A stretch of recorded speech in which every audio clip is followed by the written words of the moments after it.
নজর রাখতেই হচ্ছে একেবারে বাজেটের দিকে। আজ বাজেট পেশ করলেন অর্থমন্ত্রী নির্মলা সীতারামন এবং একাধিক খাতে কিন্তু বিশেষ গুরুত্ব দিয়েছেন অর্থমন্ত্রী। যেদিকে বলতেই হচ্ছে যে শুল্ক হারে এবং অন্যদিকে যে অর্থনৈতিক দিক সেটিও বিশ্লেষণ করেন অর্থমন্ত্রী নির্মলা সীতারামন। একদিকে স্বাস্থ্য খাতে একাধিক প্রকল্প এনেছেন এবং অন্যদিকে বাংলার জন্য যে একাধিক ভোটের মুখে যেই কথা নিয়ে সকাল থেকে কিন্তু আমরা আলোচনা করছিলাম, একেবারে নির্বাচনের মুখে কিন্তু বাংলার জন্য একাধিক প্রকল্প আনা হয়েছে। সেক্ষেত্রে Siliguri high speed rail corridor তৈরি হবে, অন্যদিকে সুরাটের সাথে বাংলার যোগ হবে, শিলিগুড়ির সাথে সুরাটের যোগ হবে, খাদি এবং বস্ত্রশিল্প একাধিক প্রকল্প আনা হচ্ছে এবং স্বনির্ভরতার ক্ষেত্রে নারী উদ্যোগের ক্ষেত্রে কিন্তু শ্রী বলে একটি সেন্টারের ঘোষণা করা হয়েছে এবং অন্যদিকে মেডিকেল কলেজ এবং অন্যদিকে আরও যে বিষয়গুলি রয়েছে নজর রাখতেই হচ্ছে সেদিকে যে আয়কর নিয়ে, এবং আয়কর নিয়ে কিন্তু সেইভাবে কোনো রকম বৃদ্ধি বা হ্রাস সেই দিকটা নজর আসেনি, কিন্তু 1 এপ্রিল থেকে আয়করের ক্ষেত্রে যে নতুন রয়েছে নিয়ম চলছে সেই 1 এপ্রিল থেকে সেটি কার্যকর হবে।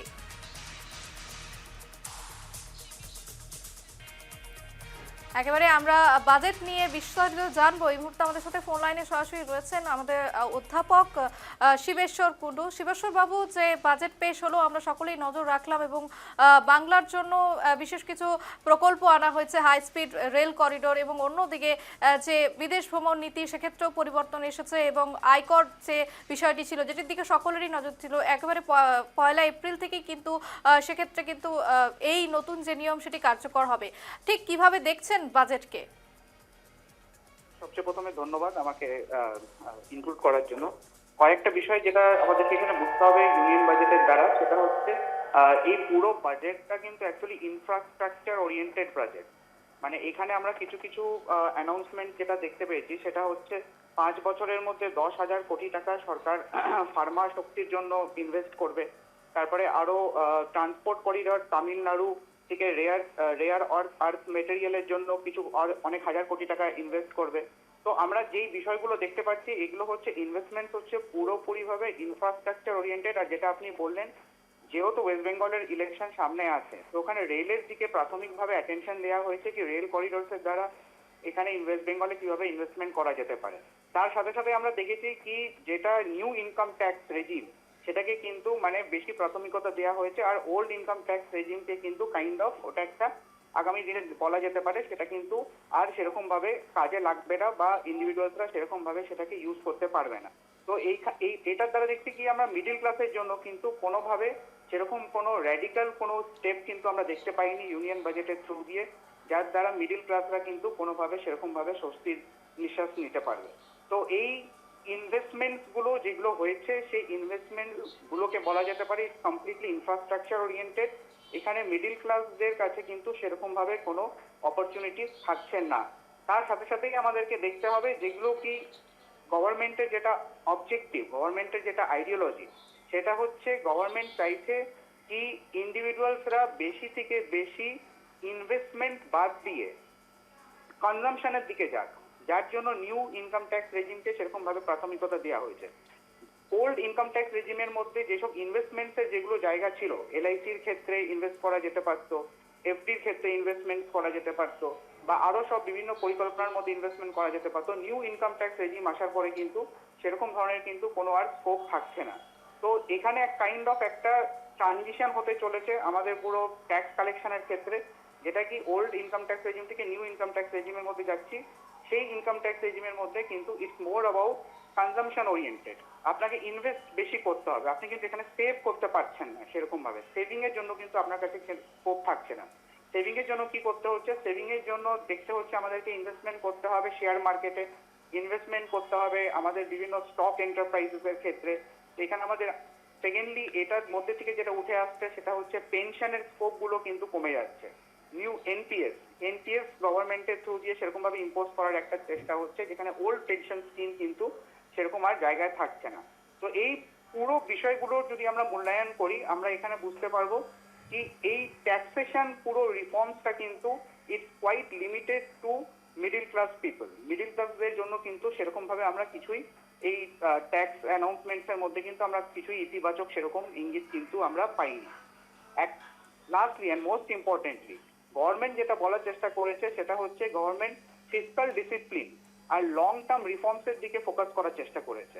মানে ফিসক্যাল ডিসিপ্লিন আর লং টার্ম রিফর্মস বলতে এখানে বোঝানো হয়েছে কি গভর্নমেন্টের চেষ্টা এটা হবে কি গভর্নমেন্ট বেশি থেকে বেশি ইনফ্রাস্ট্রাকচার ওরিয়েন্টেড প্রজেক্টের মধ্যে ইনভেস্টমেন্ট করবে। কিন্তু আমরা দেখছি কি যে বিভিন্ন সরকারি পরিকল্পনার মধ্যে, বিভিন্ন রাজনৈতিক ঘোষণার মধ্যে কিন্তু এক কাইন্ড অফ একটা ফ্রি বিজ যেটাকে বলা, আমরা বিহার ইলেকশনে দেখলাম কি কিভাবে ওখানে ইলেকশনের আগে 10,000 টাকা করে মহিলাদেরকে দেওয়া হয়েছে। তো এগুলো নিয়ে একটা আলাদা ডিবেট হতেই পারে। একইভাবে মহারাষ্ট্র তো এরকম ভাবে মহিলাদেরকে টাকা দেওয়া হয় বা স্টুডেন্টসদেরকে টাকা দেওয়া হয়, সেই বিষয়গুলো this a matter of different debate. But the most important point is that how much we are incorporating the principle of fiscal discipline and long-term reforms within our agenda. একেবারে শিবেশ্বর বাবু, আরেকটা জিনিস বলতেই হচ্ছে যে প্রধানমন্ত্রী মোদী বাজেটের আগেই কিন্তু বলেছিলেন যে এই বাজেট হতে চলেছে রিফর্ম, ট্রান্সফর্ম এবং পারফর্ম। তাহলে কি সেই কথা মতো বাজেট পেশ হলো? এখানে রিফর্মস যেটা পারফর্মের কথাগুলো আছে, আমরা পারফরমেন্সটা যদি আমরা দেখি, লাস্ট ইয়ারের যেটা বাজেট যেটা প্রেজেন্ট হয়েছিল সেখানকার ক্ষেত্রে যদি আমরা দেখি, তো ফর এক্সাম্পল কিছু কিছু যেটা 12 লাখ রুপিস যেটা ছাড় দেওয়া হয়েছিল নিউ ইনকাম ট্যাক্স রেজিমের আন্ডারে সার্ভিস এমপ্লয়িজদেরকে 12 লাখ রুপিস অব্দি কোনো ট্যাক্স দিতে হবে না, এরকম ভাবে একটা যেটা পলিসি অ্যানাউন্স হয়েছিল। সেই ক্ষেত্রে কিন্তু আমরা দেখেছিলাম কি কেউ ওই ফেসিলিটিটাকে নিতে পারে, নিউ ট্যাক্স রেজিমের মধ্যে 12 লাখ রুপিস তাকে নিতে পারে। But at the same time যখন আপনি কোনো অ্যামাউন্টকে নিজের আয়কে কোনোভাবে সেভ করতে পারছেন না, আপনি যখন সেভিং এর অপশনগুলোকে সরকার যখন শেষ করে দিচ্ছে, আমি যেটা আমি বললাম এলআইসির মধ্যে আপনি আর সেরকম ভাবে ইনভেস্ট করতে পারবেন না, এফডির মধ্যে আপনি আর ইনভেস্ট করতে পারবেন না, তো আপনি এখানে ডাইরেক্টলি সরকার চাইছে কি আপনি ওটাকে সেরকম ভাবে মার্কেটে টাকাটাকে ফেলুন, and it will generate some other kind of scope and all. কিন্তু ইন্ডিভিজুয়ালের কাছে কি সেই টাকাটা ইনভেস্টমেন্ট যেটার একটা লং টার্ম বেনিফিট সেই ইন্ডিভিজুয়াল নিতে পারবে, সেই স্কোপটা কি থাকছে না। তো আমরা বলছি কি যেটা প্রেজেন্ট করছে বাজেট সেটা আগামী দিনে পারফরমেন্স করবে, কিন্তু লাস্ট টাইম কিন্তু আমরা এটা দেখতে পারিনি। এক হাত দিয়ে সরকার বললো কি 12 লাখ টাকা অব্দি ছাড় আছে, but at the same time আমরা দেখছি কি আর অন্যদিকে কিন্তু এই ইনভেস্টমেন্টের জায়গাগুলোকে কিন্তু সরকার শেষ করে দিচ্ছে, আর ইনভেস্টমেন্টের স্কোপগুলোকে মার্কেটের সাথে লিঙ্ক করে দেওয়া হচ্ছে।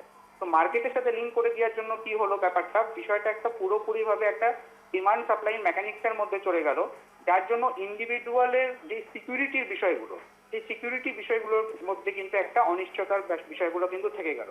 তো আমাদেরকে দেখতে হবে কি এই যে প্রজেক্টগুলো যেগুলো প্রেজেন্ট হলো আজকে, যেই পয়েন্টগুলো আমাদের ফাইন্যান্স মিনিস্টার যেই বিষয়গুলোকে প্রেজেন্ট করলেন, সেখানে যেই ইনভেস্টমেন্টগুলো মেজরলি হয়েছে, আমি বারে বারে আবার ওই জিনিসটার উপরেই ফোকাস করছি, এটা পুরোপুরি ভাবে কিন্তু ইনফ্রাস্ট্রাকচার ওরিয়েন্টেড বাজেট।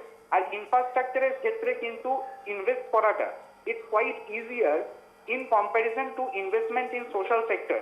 আপনি সোশ্যাল সেক্টরসের মধ্যে হেলথের ক্ষেত্রে, এডুকেশনের ক্ষেত্রে, ওল্ড এজ ইন্ডিভিজুয়ালসের ক্ষেত্রে, হিউম্যান রিসোর্স ক্যাপাবিলিটির ক্ষেত্রে কতটা ইনভেস্টমেন্ট হয়েছে, আমার মনে হয় না কোনো সেরকম ড্রাস্টিক্যালি বা কোনো ইম্পর্টেন্টলি অ্যামাউন্ট সেরকম ভাবে কিন্তু বরাদ্দ করা হয়েছে সোশ্যাল সেক্টর ইনভেস্টমেন্ট।